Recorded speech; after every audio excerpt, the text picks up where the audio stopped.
Hi, this is Evan with High Pro Strategic. Today I'm going to talk to you about how to draw from different positions of carry. First thing we're going to talk about is appendix carry. Pretty much everybody does that these days. I personally want my gun to be right in front of the belt buckle.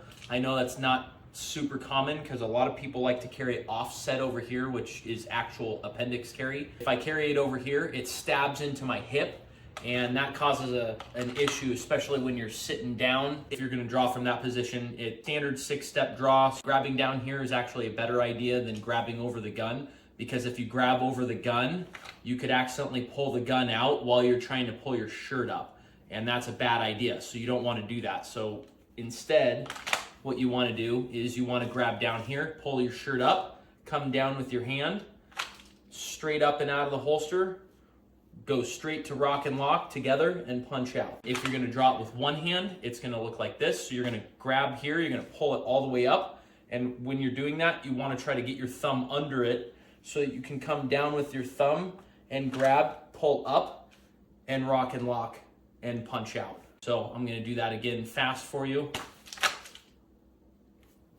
And then with one hand. So I talked to you about drawing from appendix carry or center of your body carry. I'm going to talk to you about other positions. Next position I'm going to talk about, pocket carry.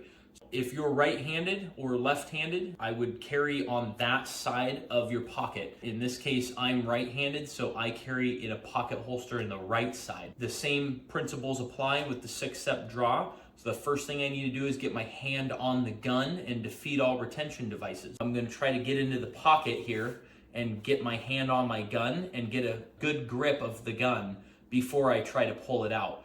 Instead of trying to pull it out with 2 fingers and then having to readjust here, you want to already have a good grip on the gun before you pull it out of the holster.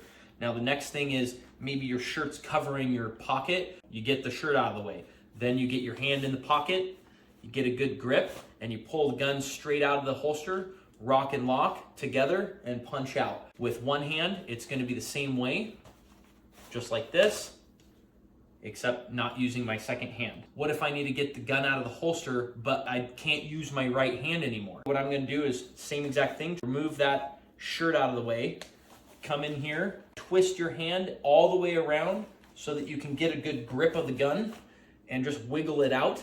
Because now, as I come out of the holster, I've already got a good grip with my left hand. Because if I come down here with my left hand and I try to pull it out with 2 fingers, what did that accomplish? Now I've got to try to figure out how to get my gun back into position here. Instead, you want to come down with your left hand and twist it all the way around as much as possible to try to get that gun out. Now, let's say you're not able to get a good grip of that gun, and all you get is 2 fingers. What you want to do is flatten, slide up against your chest, and push the gun so that you can get a good grip on it, and now you can punch out. Now there are some people that will carry a pocket pistol in their pocket with no holster. I would never suggest that, but if you for some reason you can't find a decent holster that's able to at least protect the trigger guard so the trigger doesn't get pulled while it's in your pants or in your pocket. The main things I would look for on a gun, if you were to do that, which I'm not saying you should, I would look for a pistol that has a long trigger pull, like a revolver or an LCP or something like that that has a really long, heavy trigger pull, so that way it doesn't easily go off in your pocket. Like as if you were carrying a Glock in your pocket, it might go off at any moment just because you bent over if you didn't have a holster to protect the trigger guard. Next position I want to talk about is small of back or 5 o'clock carry right here on the side of you but behind your center line. It looks something like this. You kind of barely see it even with a t-shirt. That's one of the ideas of carrying from small of back. Now if you're going to draw from small of the back, main disadvantages to it is you're going to have to bend over and you're going to have to try to get your shirt up over it without even being able to see what you're doing, and then pull it out to get to this position. So the main things I teach, if someone's drawing from small of the back holster and it's a straight up and down and it's not a canted on the side, you're going to come from the back with both hands, grab the shirt and pull it up. It's going to look like this. You're going to grab your shirt, pull it up, pull the gun out of the holster, and you're going to come straight to here. And if you can see, my thumb is a reference point on my ribs here, so I'm straight up and out of the holster, just as if I'm pulling it from a hip carry here, up here, rock and lock, together, punch out. Now if I'm one-handed, it's gonna look something like this.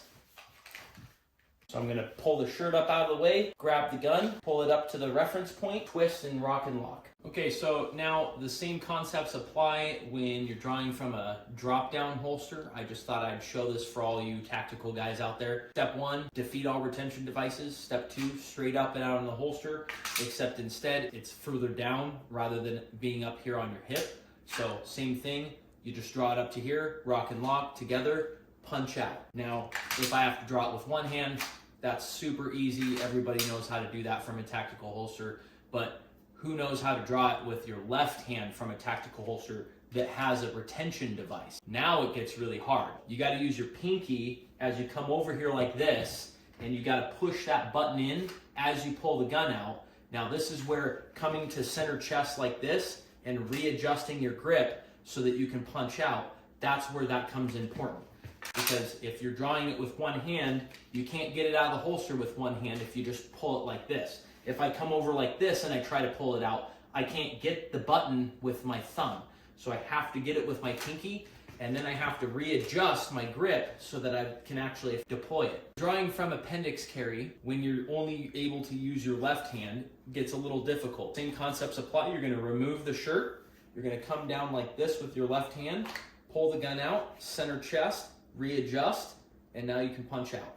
Next holster type I want to talk to you about is an ankle holster. So there's some people that carry an ankle holster on their right side even though they are right-handed. The gun is flipped around backwards. That's an interesting concept. If you're trying to get that gun out, you have to twist your ankle this way in order to get the gun out. So to draw from an ankle holster with two hands, it's pretty simplistic. First thing I need to do is uncover the gun so that I can access it. If you have good balance and you're not in a situation where you actually need to fall down or you need to be fighting somebody and you just need to get it out quick, I'll squat down a little bit, pick my leg up, and I'll just do this as fast as I can to try to get that pant leg up over the holster. And now I can get it out and put my foot down, and now I'm out here. Now, if I need to keep my foot on the floor, what I would do is take a step back like this, squat down, and get a good grip of that pants, pull it up, and now you've got it out like this. Now with an ankle holster, if I'm gonna draw with one hand and I'm not able to use my other hand, I'm gonna use the same exact concepts as I just described. I need to get the pant leg out of there. Instead of reaching all the way down and grabbing next to the holster because I don't have the other hand to pull up the other side of the pants, I'm gonna pull right where the knee is, and I'm just gonna keep pulling until I can see the gun come down and grab it out with one hand. Now if I got the ankle holster out and I need to draw but my strong hand is not working, and then you use my weak hand, same exact concept with one hand except on the other side. So I'm gonna grab the other side of the knee and I'm gonna keep pulling up my pants until I can see the gun. Then I'm gonna come over here, defeat the retention devices, and try to grab it like this. So I'm gonna put my left hand around it so at least I can get a good, decent grip out of it before I pull it up and out of the holster. Now, again, just like I described before, pull it out and all you got is a couple of fingers on it, put it up against the chest, push it, and get a good grip on it, and now you can get it out. Watching, hit the like button, hit the subscribe button. If you made it this far in the video, appreciate it. Give me a comment what you want to see next. Hit up my Patreon channel. I'm trying to get some people together and we're gonna start going out and shooting when it gets a little bit warmer.